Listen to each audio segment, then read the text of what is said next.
Tātou Tapuaiga le atua. E le leo no vivi I antu I le alii, ma ia whaipe senga I lo suafa le sili e se. Ia tau atu I le tae ao lo walofa, ia tau atu fo I le polo wha maoni. I le la au pese se fulu o na manoa, ma le nā peli, ma le leo le kitara. O le tatalo le anganga pa ia, tātou wifo ma tatalo I le tua. Le tua sili e se lo mantu tamae wha vavau. O le tua e mamalu ma pa ia. O le tua la wafio o le alofa fua ma le alofa muti vale. O lo lava le alofa o mantu moli mawina I le nei Afiafi.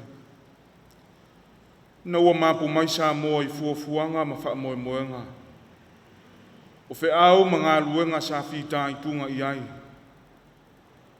Peita I o lea o tau manuia. Le ala leo lo manto watu I la ua fio le li ie. Na se I o manto o watu le taulanga o le whaafitai. Ma o manto usula ina lo alofa ma lo wanga le lei o tele na wa. Peita I le li ie. Mātou te langona ina pēa lo mātou lea aunga ma lo ilo mamalu sili ese. Le ala leo lo mātou whaalata atu I la ua fio.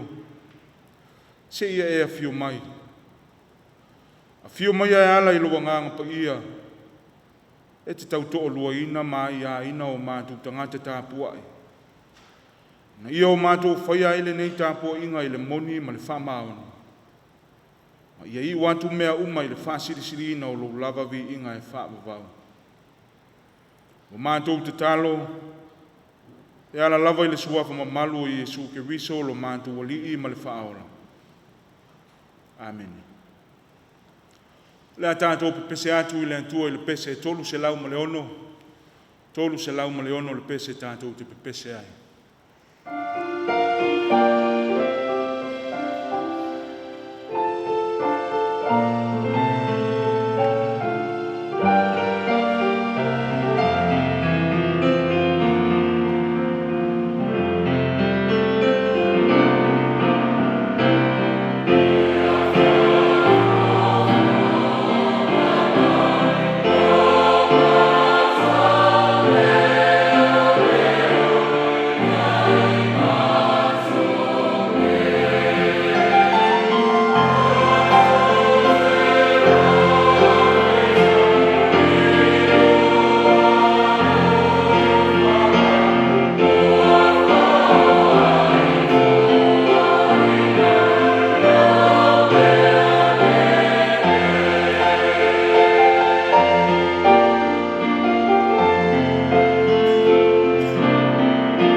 le faitauina o le tusi paia. O le tusi filifilia mo le nei afiafi e tusai ma le whaasinonga le tusi au leo leo le whakasā. O maua mai lea i le whenga inga fau. Evangelia Mareko alona mta upo se fulu ma le lua. O te faitauina le fai upo e wha se fulu ma le tasi e whaanta mai le fai upo e wha se fulu ma le wha. Mareko alona mta upo se fulu ma le lua. Te faitauina le fai upo e wha se fulu ma le tasi e whaangata mai le fai upo e wha se fulu ma le wha. Wha fafonga maia o a fionga pa ia anu tātu wali. Sa nofo o ia e whea ngai ma le mea e te waitupe. Ua si la fia fo e ia le vāo tangata o la fatupe i le mea e te waitupe. E toa telefo i o e mauoa. Ua tele a lantou ua la fo iai. Ua alua le fo i le tasi fufine motiva. Ua oti lana tane. Ua la fo ane ai e tupe iti e lua. O le ko tane e tasi ia. Na vala au watu lea o ia i ona soo. Ua fetala i atu ia i ante i lantou. E moni o te whai atu i ante o tou. O mea le nā fafine motiva ua oti lana tane. Ua lafo i le mea te waitupe. Ua sili ia i a lantou uma na lafo i ai. A wao i lantou uma ua lantou lafo nisi mea ma i a lantou mea ua tele. A o ia ua motiva. O ia lafo ana mea uma sa i ante ia. O ana mea uma e o lai. Ia whaamanuia mai le tua e ala le tātou whaalongolongo. I le whaitauina o ana awhionga pa ia. Ma ia tu maua tu pēa i ante ia luna lava vi inga. Nei o i le whaavavau. E whaavavau lava. Amen. O le launga le suafa ma malu o le tua le tamā. Le alo ma le anganga pa ia. Amen. O le amaua le matua o le launga me le tusi sa faitauina mai le whenga inga fau. Evangelia Mareko alona mta upo se fulu ma le lua. E o te fia whao ngā ina le fai upo e wha se fulu ma le tolu. E whai ma matua. Wha fafonga o te toi faitauina. Na wala au atu lea o ia i o na soo. Ua whetala i atu ia i ante i lantou. E moni o te whai atu i ante o tou. O mea le nā fafine mativa o oti lana tane. Ua lafo i le mea te waitupe. Ua sili ia i a lantou uma na lafo i ai. O le manatu au tu mo le nei Afiafi. E au wai ma faufaunga whale anganga. E whapea. Ave taulanga i le atua. Ave taulanga i le atua. Give offerings to God. O le manatu au tu o le launga. O loo mawhai o nā tangia mai ai se mawhauwhaunga. O se whaatonunga. Pe o se whaamanatu foi. Ina ia ave. Pe ofo le taulanga i le atua. Peitai. Ua tupu wa ese langona, a o se fisili e wha tupu manatu pea. O a taulanga o loo wha mamafa i ai le manatu autu. O le nātua ma le masani o le soifua ma le olanga o aso whaisoo. E mafuli lava i le whaatinoina o le tautua, ma le au nanga i te tonu o so se wha la putuputonga. Ai o le tasi fo i lea o vaenga tā ua, e masani o na toi tō manatu i ai. I le tautua, ma le au nanga lea wha Samoa. A wafoi, o le tele o au wala ese, o loo mawhai o na tau wala atu i ai ro sao. Ia po le ofo i nā atu fo i o sau tautua i so se vaenga. E tusa lava po le a le tele o mga vai ese. O loo tau whaipu ea whaatasi ai le ngā lulu e so tau au. A o se avenga fo i o loo tau soa whaatasi ma le wha moe. O le fatu a inga tausi whai whaatasi. E lau alunga lava mea uma i le awala malona whaatinoina. O le ale winga. E onga afianga Pe a o ina le leile a fuanga o se whaatinonga. A le leile loto, ma le anganga e whaatino ai se sautau. E na namu mai manongi le lei fo ilo na whaongaina. Mai o le mea siri le nao na tau. O le upu taulanga, o loo whaaliliwina mai le upu e Peru, e whaawinga ina e whaapea. O se mea ua whaapa ia ina. Pe ua tuu e se ina e ofo atu, ma whaitaulanga i le antua ma le wha moe moe. Ina ia avea maala o le sotanga, a o le mafutanga ina ia vāvala lata ai le tangata ma le antua. Peitai o le whaatinonga o le taulanga, i to tonu o le tala whaasolopito Israel.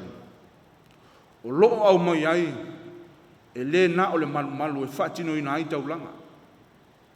Peitai, ua avea o se matafa i oi whaalau i tele lea. Mo so o se tangata i uteia i aso uma. Lea e au fia ai le fōai mo le malu. Ma le fisoa soani mo tangata mātitiwa. O le tala sa whaitauina me le tusi o Mareko, o se tala masani ua lausi la fia ma malamaina. O le tala i le whawhine mativa, a o le whawhine ua oti lana tane. O le anga nuu masani langa lantou i to tonu o le tū ma le anga wha i utaia. O le i tū pāo tina, whawhine po o tamaitai. E whai lava si tau whaatau waaina i to tonu o le society. Ma e tele ina le amana ia ina. E le ai fo iso lantou leo. O le whawhine lea e peo na tā ua i le tala. E ui lava ele i mawhai o nau ili manino mai e Mareko, lona talaanga mau tutu. Peitai, e leo mawhai o na suwia ai le tā ua, o lana whe au o loo mamoli mai. E ala lea i le whaatinonga sa moli mauina i Yesu, a o iai le whaataunu uina o lana misiona, ma lana ngā luenga tā la i tonu le malu. O i tonu lava lea, i le vala lea, o loo atangi ai, le nau ta inga ma le mulimuri ta ia pea le tusitala, o le tasi lea o manu lauti, ma le wha moe la walunga o le tusi le neo Mareko. Ia wha tele vave, ma ia tu sao lava i le wha au tau moli o le tala le lei. O loo tau mawhai e wha i loa, ina ia manino, ma ia vave o na malamaina e le au whaitau. Le a fo i lae peo na te tala ele fo i upo e whaasi fulu ma le lua. O le wha i loa tu sao lava lea, o wha maunga tu sia o le neitina. Whai mai o le whawhine o oti lana tane. E le eiso na tūlanga i te tonu o le society. Wha atasi ei ma le wha mata te tele ina o lona wha ala ninga o le whawhine mativa.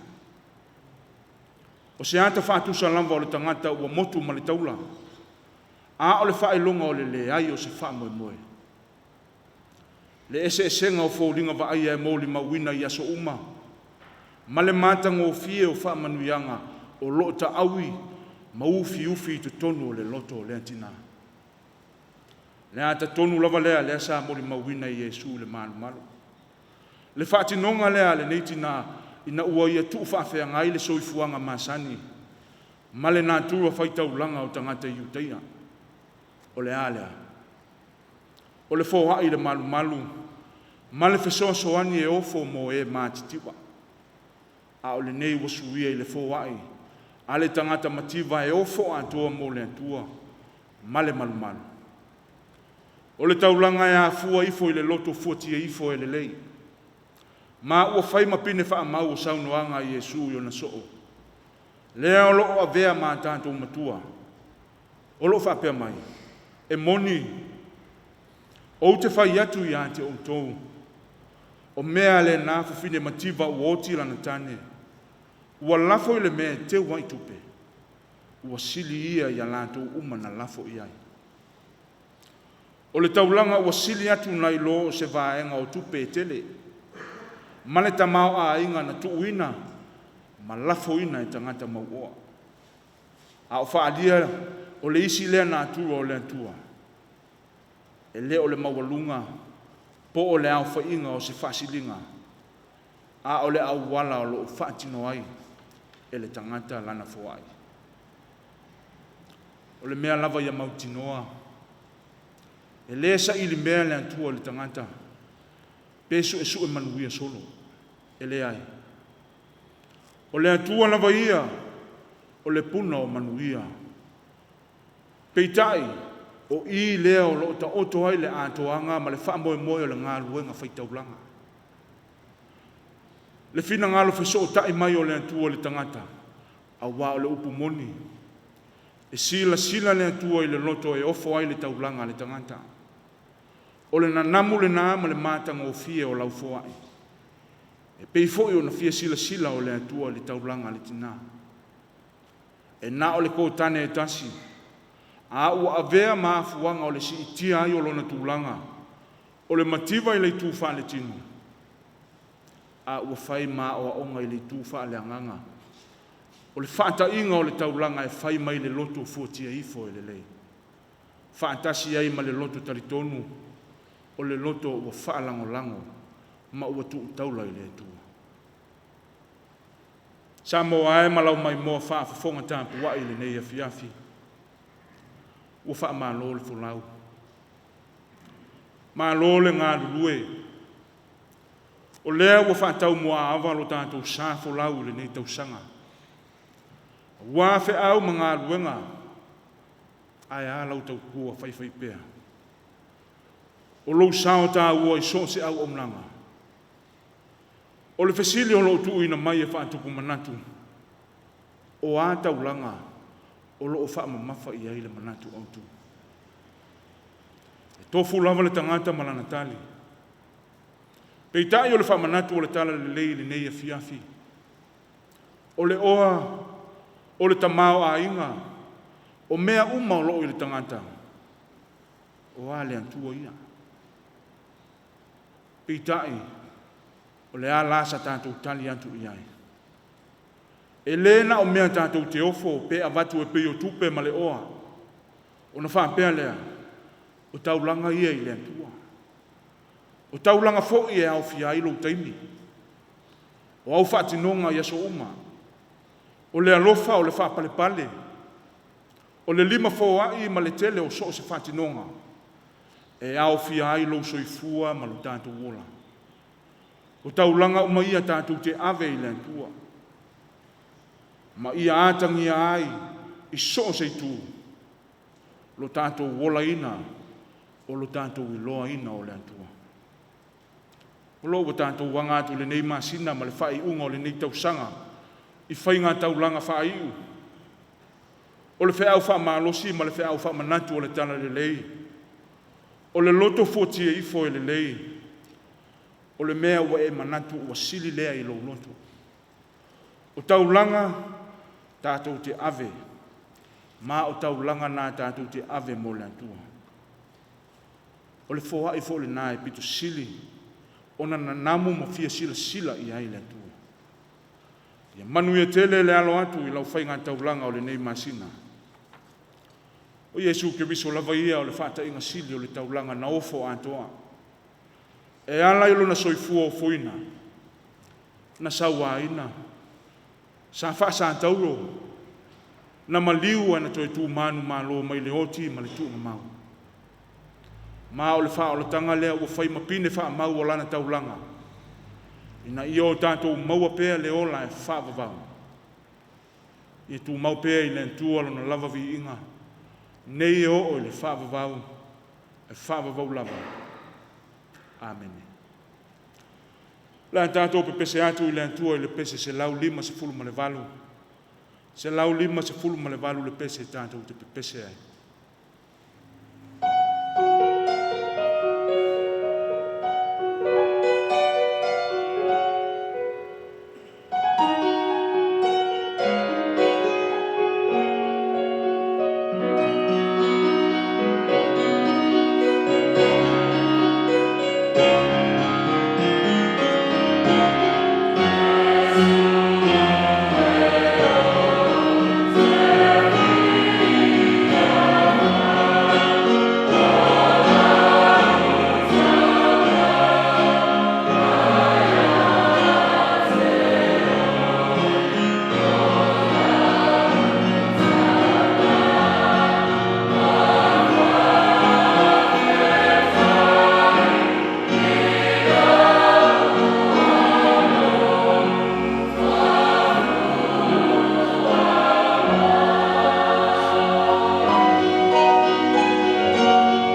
o tātou tālo sanga,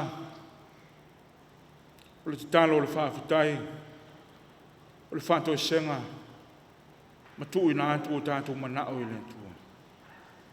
Tātou wifo ma te tālo i le tua. Le tua ma manaelo mātu ta mai whaapapau. E pa ia, e mamalu, e sili e se lava la o fio. A wao le tua fofua la o fio. Na e whaia le langi ma le lalolangi i lo mana ma lo manosi.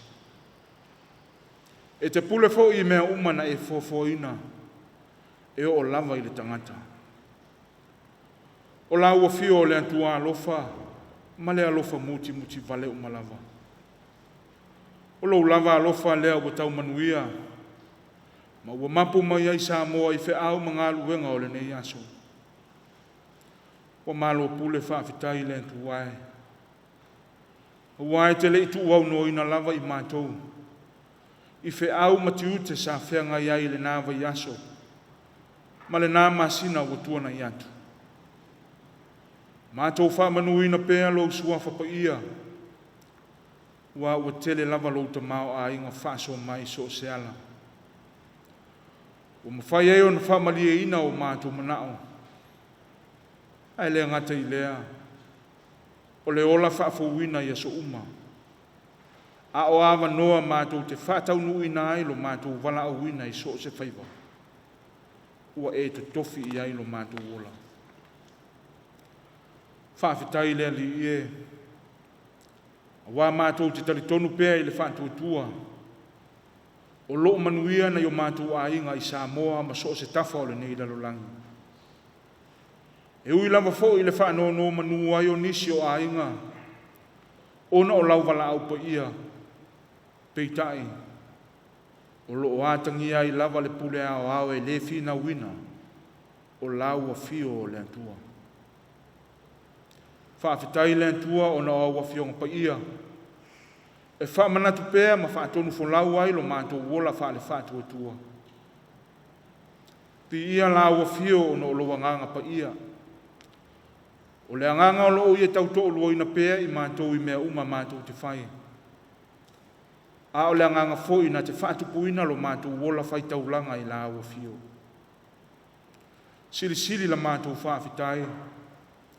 Ono o lo walopele o Yesu Keriso.